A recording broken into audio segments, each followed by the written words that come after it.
النور كل شويه بيقطع والجو حر جدا جدا، نار بمعنى الكلمه. وطبعا الولاد جعانين وانا مش قادره اقف خالص في الجو ده في المطبخ. بس انا قررت طبعا ان انا اقف كده واعمل لهم اكله سريعه ما تاخدش معايا 10 دقايق بالكتير وتكون جاهزه. هاتي بقى نص كيلو كبده وتعالى اقولك على وصفه النهارده جباره بمعنى الكلمه، طعمها تحفه جدا جدا. بالمناسبه انا كنت بسجل لكم الفيديو ده والنور قاطع عندي. يلا بينا نسمي الله ونصلي على سيدنا النبي ونبدا مع بعض الفيديو. جبت نص كيلو كبده ومتقطع شرايح طويله كده زي الشاورما بالظبط، او متقطع مكعبات صغيره. تمام. زي ما انتم شايفين كده، طبعا انا مش بغسلها لكن عصرت عليها كده عصير ليمونه واحده ومعلقه خل كبيره، وسبتهم كده في مصفى اتصفوا كويس جدا، وشلت طبعا اي زفاره فيها، سبتهم يعني حوالي 10 دقايق. وبعد كده زي ما انتم شايفين كده شلت قشر الليمون منها، ومش بشطفها بميه ولا اي حاجه خالص، وبتبقى معاكي ممتازه جدا جدا ولا بتزفر ولا اي حاجه.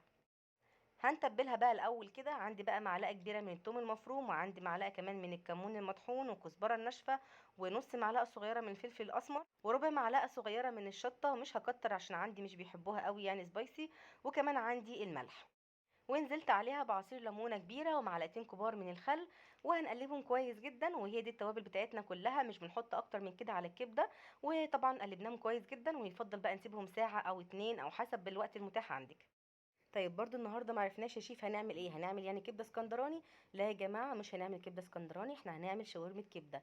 طعمها تحفه جدا جدا وهتزود لك الكميه، وكمان سهله ومش هتاخد معاكي وقت خالص في المطبخ. جبت اول حاجه الفلفل الرومي بتاعنا وقطعته نصاص كده زي ما انتم شايفين، وحطيتهم كده فوق بعض، وبدات اقطعهم كده شرايح بالطول زي ما انتم شايفين. هم حبتين بس كده على نص كيلو الكبده. وكمان جبت حبتين طماطم نفس الكلام برضو، وقطعتهم نصاص وقطعتهم شرايح رفيعه بالشكل ده. تمام كده. يعني بالظبط كاني بعمل شاورمه لحمه. حطي بقى الخضار اللي انت حباه بالكميه اللي انت حباها. انا ما حبيتش اكتر الخضار قوي علشان برضو احس كده بطعم الكبده وطعمها كده ما يتوهش معايا وسط الخضار ده كله. وكمان عندي 3 حبات من البصل صغيرين او بصلتين متوسطين، وبرضو هقطعهم شرايح رفيعه جدا جدا زي ما انتم شايفين بالشكل ده. يبقى احنا كده عندنا فلفل اخضر كده رومي متقطع شرايح رفيعه، او فلفل الوان او فلفل سبايسي الموجود عندك استخدميه، والطماطم اللي احنا قطعناها والبصل حطينا كده عليه رشه من الملح بسيطه عشان ريحته وطعمه ما يغيروش. بعد ما عدت حوالي ساعه على التتبيله بتاعتنا، جبت الطاسه بتاعتي، وتكون طاسه كبيره شويه على الكميه اللي انا هعملها، علشان الكميه دي هتزيد طبعا بالخضار اللي احنا هنحطه دلوقتي. نزلت بقى معلقتين كبار من الزيت وقطعه كده من الليه متقطعه صغير. وعايزه اقول لك الليه دي هتنقلك الكبده بتاعتك نقله تانية خالص، هتخلي طعمها تحفه جدا جدا. طبعا استنيت عليها شويه كده لما ابتدت تسيح كده معايا، والزيت طبعا سخن جدا جدا. هبدا انزل كده بالكبده بتاعتنا، ومش بنحطها كلها في مكان واحد، بنوزعها زي ما انتم شايفين بالشكل ده علشان ما تنزلش ميتها. وخليكم فاكرين من اول ما ابدا لغايه ما اخلص خالص النار عندي عاليه، مش بهديها خالص. زي ما انتم شفتوا كده انا حطيت الكبده بتاعتي كلها من غير بقى ما اقلب ولا اي حاجه.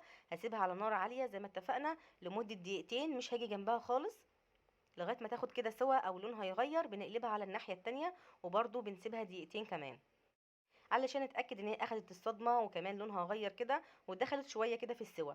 يبقى دقيقتين على الوش ده ودقيقتين على الوش ده. شايفين؟ طبعا ده كله لسه النار عاليه عندنا لغايه ما نخلص خالص.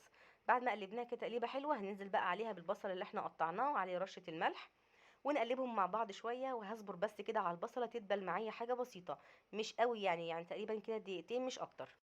عايزه اقول لكم انا كنت شغاله فيها كده بسرعه جدا جدا، كنت خايفه قوي النور يقطع، لان طبعا النور لو قطع انا مش عارفه اكمل تصوير. زي ما انتم شايفين كده خلاص البصله دبلت معايا. كده هنزل عليها بقى دلوقتي بالطماطم والفلفل مع بعض. شايفين اهو مفيش اي ميه خالص، ما شاء الله مستويه حلوه جدا جدا. ننزل بقى دلوقتي عليها بالبصله والطماطم اللي احنا برضو قطعناهم مع بعض، ونديهم كده بقى تشويحه حلوه كويس جدا مع بعض. زي ما قلت لك، حابه تضيفي فلفل الوان او فلفل سبايسي زي ما انت حابه حسب الرغبه طبعا. زي ما انتم شايفين طبعا الكميه ضاعفت معايا اهو. ونص كيلو بقى حوالي كيلو او كيلو الا حاجه بسيطه. تمام كده. مش هضيف طبعا اي توابل تانية، انا متبله الكبده بتاعتي كويس جدا فيها كل حاجه ومتملحه. وكمان البصل بتاعنا كان فيه رشه من الملح، فانا الخضار بتاعي مش محتاج اي حاجه خالص ولا حتى رشه ملح. تشويحتين كده زي ما انتم شايفين كده، مش هطول عليها قوي على النار عشان ما تجلدش معايا وتشد. وطبعا انا مش عايزه الخضار بتاعي يدبل، انا عايزه الخضار يبقى زي ما هو كده فيه قرشه، بس في نفس الوقت ما يبقاش زي ما هو كده مش مستوي. كده خلاص بعد ما استوت معايا وبقت زي الزبده، هديلها كده رشه من الكزبره الناشفه كده على الوش، وعايزه اقولك ريحتها تجنن بجد خطيره جدا. وفعلا ما خدتش معايا اكتر من 5 دقايق على النار.